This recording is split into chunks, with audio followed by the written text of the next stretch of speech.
Wow. Okay. So my hair, very, very interesting question. Straight or natural? Natural or straight? Is this my hair? Am I wearing my hair straight for certain events as a strategy and natural as a strategy for other events? The answer to that question is a profound no.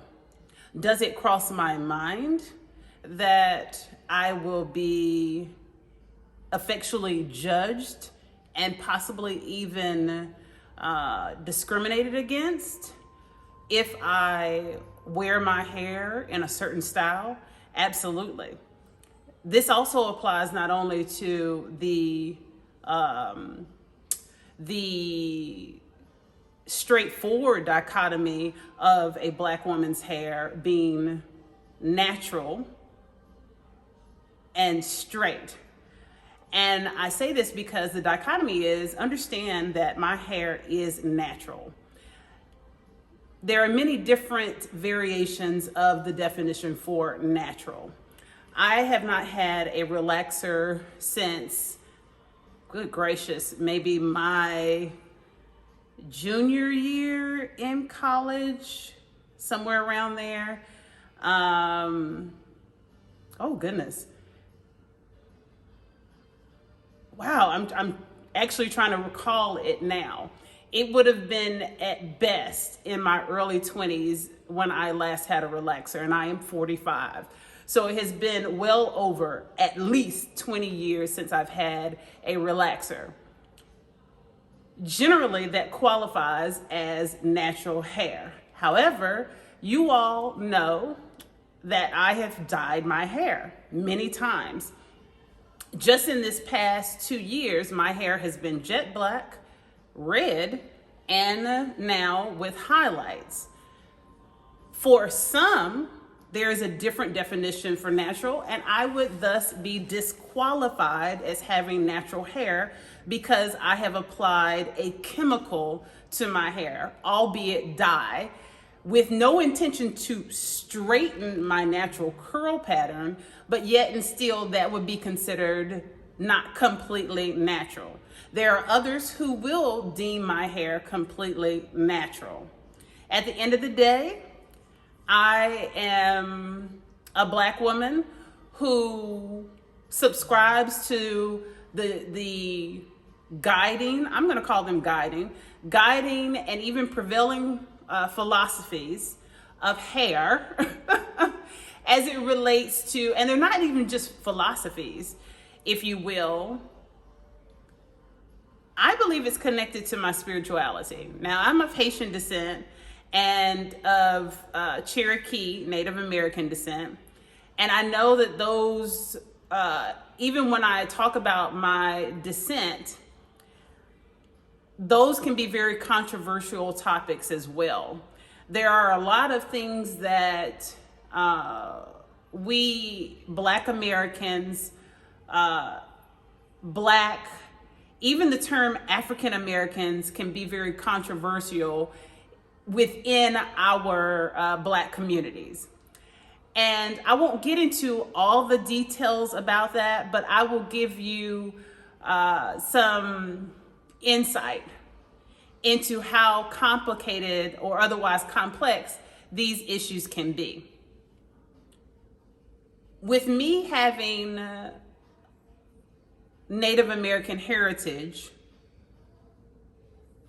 oftentimes you hear within the Black community, oh, her hair, she's got good hair because she's got Indian. You know, it has become almost humorous and colloquial. She got Indian in her family. She got Indian in her family, so therefore her hair has a silkier texture. The truth of the matter is that at the end of the day, there are Native Africans that have a silkier hair texture, okay? This is a truism. And it depends on a lot of different factors, genetic-wise. The truth about my hair is that if you want to assign it to a particular ethnic group, you can. But the truth about my hair is that it is of a 3 type, if you will, as opposed to a 4 type hair. However, again, there's a dichotomy with my hair. When it is air dried, it is especially soft. It is especially fluffy, very similar to actually the installment that I have on right now.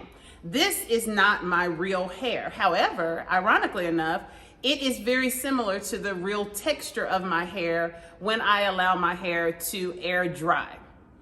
When my hair is blown out, and that, ironically enough, is another variation of the definition of natural. If you apply too much heat or any heat to your hair, there are even those of us in the Black woman communities that deem that not to be natural hair. So there's many different variations on this kind of spectrum of what it is called as it relates to natural hair.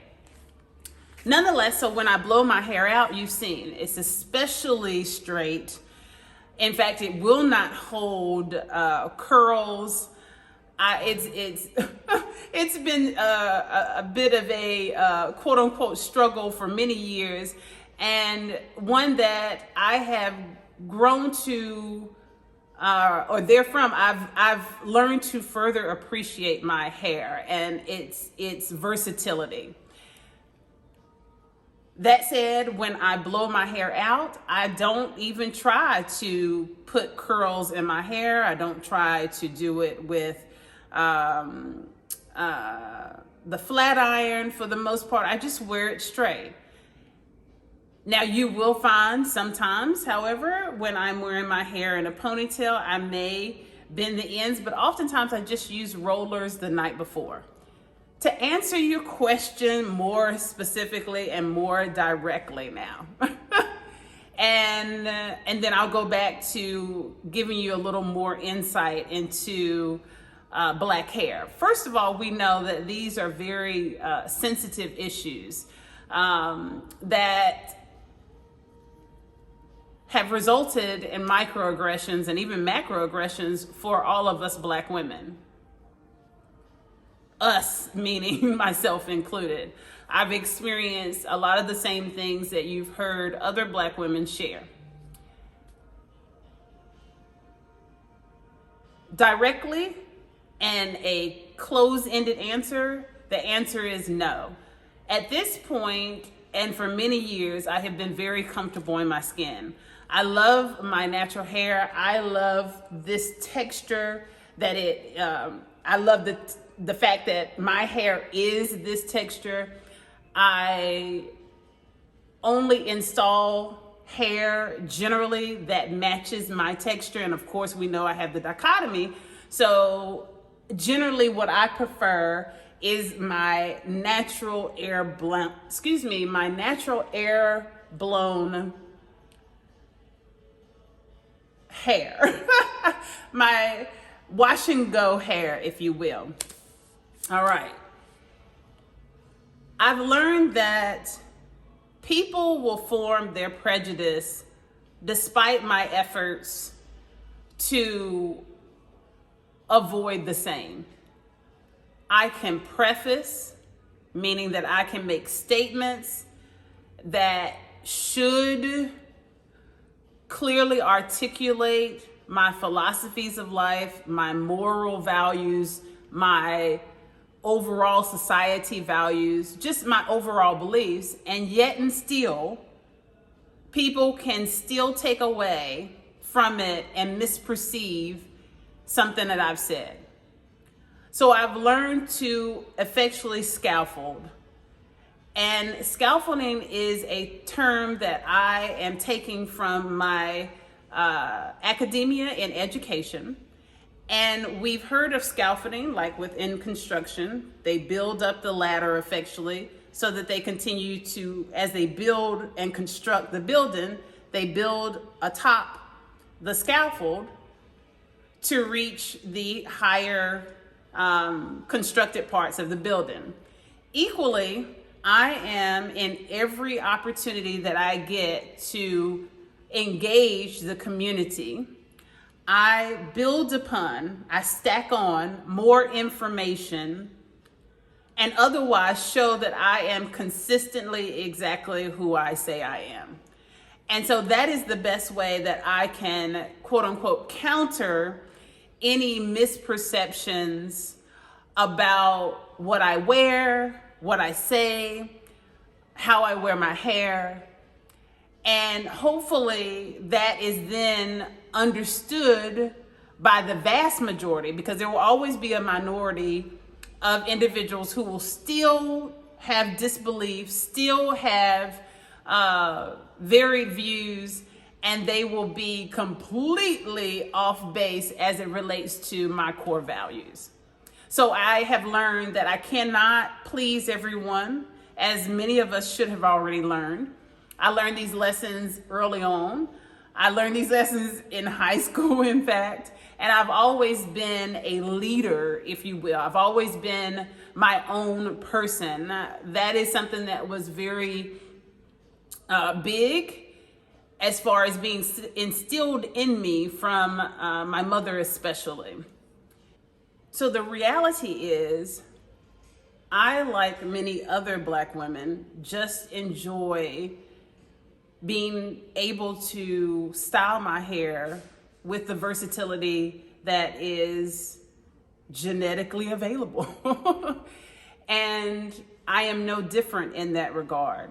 However, I do not promote the overglorification of fake hair or weave, or tying that directly to one's self-worth and measure of beauty. Those things I am completely against, and I actually teach those values to those who I've had the great opportunity to mentor. That being said, I'll show you that this is just an installment, people. That's it. But again, it is very similar to my hair texture and my current highlights that I have. And you've also learned, or should have learned from many of us who have been willing to share, that just because a woman wears a weave or a ponytail, a fake installment, does not mean that they do not have hair, and in fact, healthy hair at that. And as you see, I do have hair. This is the same hair that you've seen at some of the events or in pictures. And so if there's any confusion about what is my natural hair type, I believe it is, oh goodness, I've spoken about this gentleman who created the system of the hair types, the hair classifications. I don't subscribe to the philosophies that have been assigned to his classification system. I have not seen him speak on his classification system and explain it in great detail, but I don't believe that he intended it to be used as another means of classism and division, especially amongst women.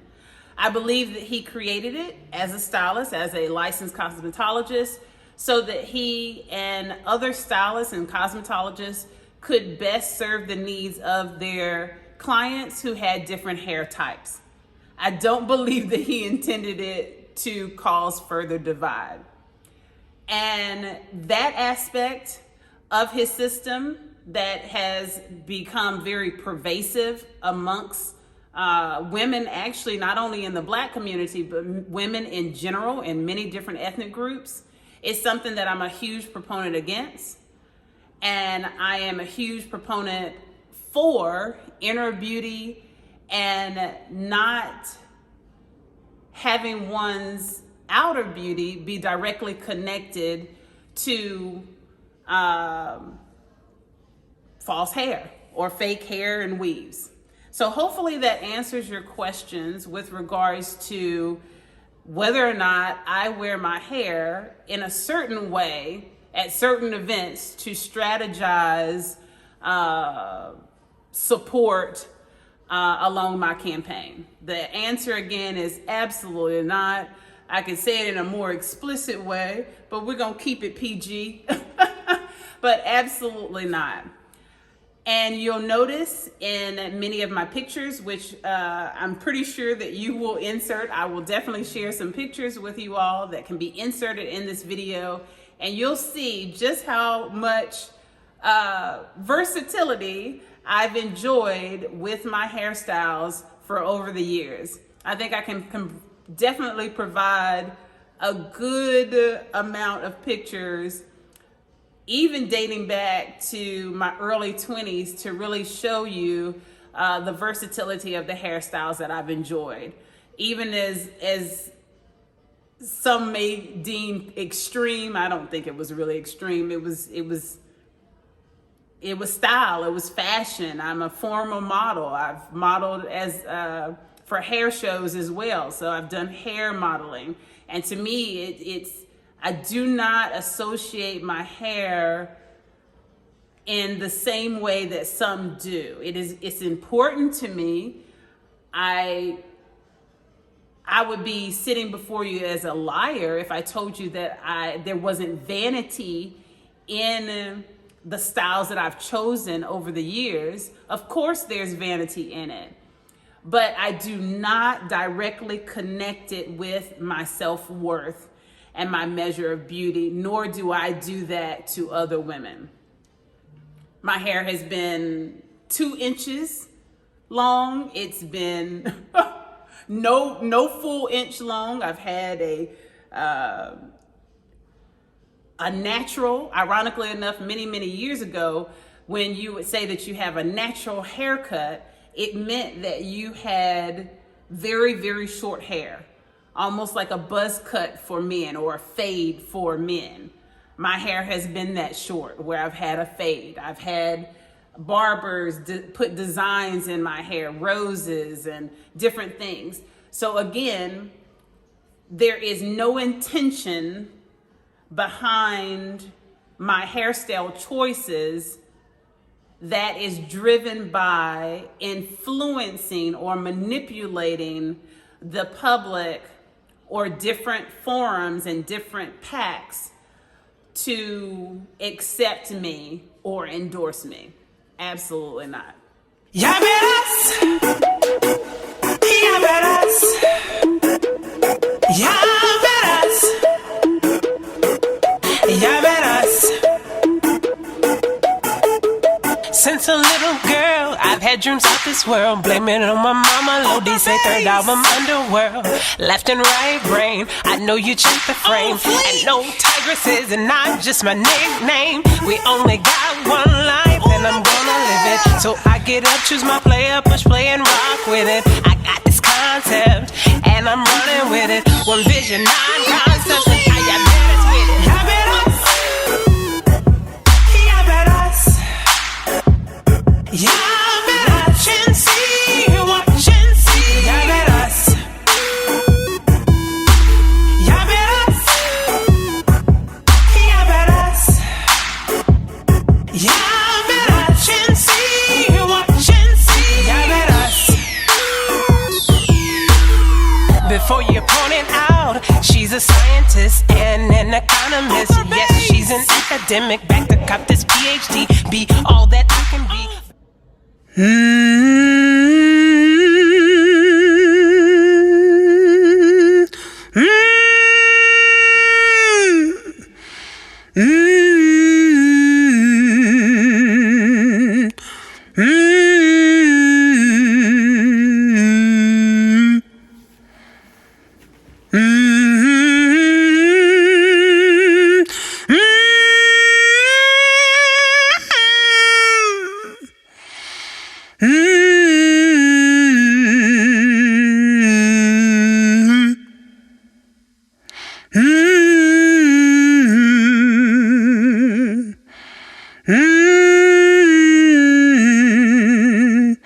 You love black.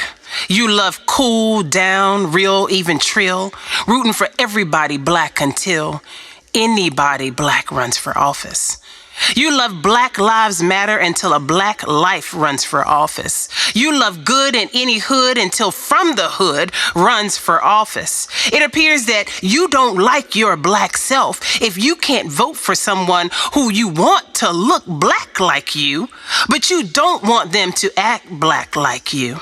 Thought you didn't want to be stereotyped by tropes that black people from the hood only sell dope and otherwise spineless coons pacified easily by prayer and a hope, and in the same breath articulated fire and make a whole ass public scene on federal courthouse steps proclaiming your right and liberty to be black in any and every way on any given day. But that internal fire seems to only fizzle when black runs for office. You love an assertive, disruptive black woman, but call her an angry black woman when she runs for office. You love black relatability until that black runs for office. You love black HBCUs, but dog, you full of bull when black grad runs for office. You love black power, no justice, no peace until black power runs for office. You love black gay, go best friend, go in the club until black gay best friend runs for office. You play, fight for disenfranchised black communities with your last breath until black franchise opens communal businesses and then we see you clap back and breathe easy. You going too far. Yeah, you going too far. Shut up. Sit down. I'm not done. You love some black hair, afros, locks, natural hair, but want black to straighten up to run for office? You love black protests until black protesters run for office. You love black Adidas and Air Force Ones. Oh, nah, that's right. You do prefer those in white.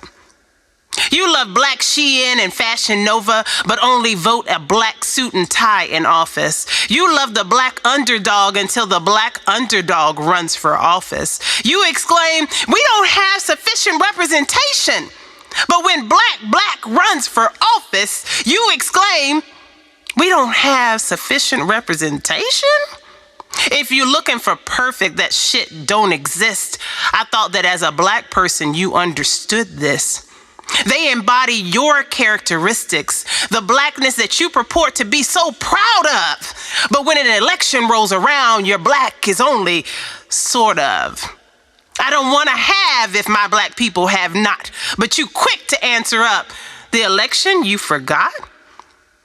Oh, and when black runs for office, honey, your black got every excuse why you can't support with money. But you had no problem helping Yeezy make a Billy. And I'ma say it, I've seen few black pick up and move back. Because if you're true to your black, you know it's much more to the story we lack. And true black, peep that. So black stay black American and mostly Christian, and black demands black equity in America and mostly votes as told by the few corrupt church ministers. But won't vote when black runs for office?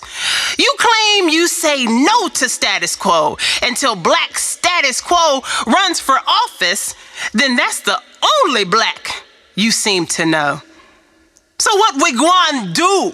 Just sit here, be here, and be black and pray back the attacks, but faith without acts ain't never serve us black. So I challenge you because you love black. So hear ye, brothers and sisters, because this ain't no drill. Black again is running for office. Sometimes I feel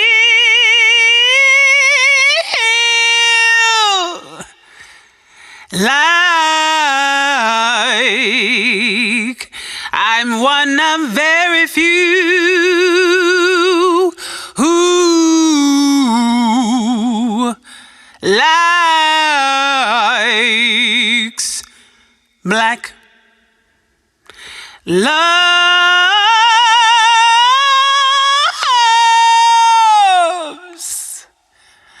black. In fact,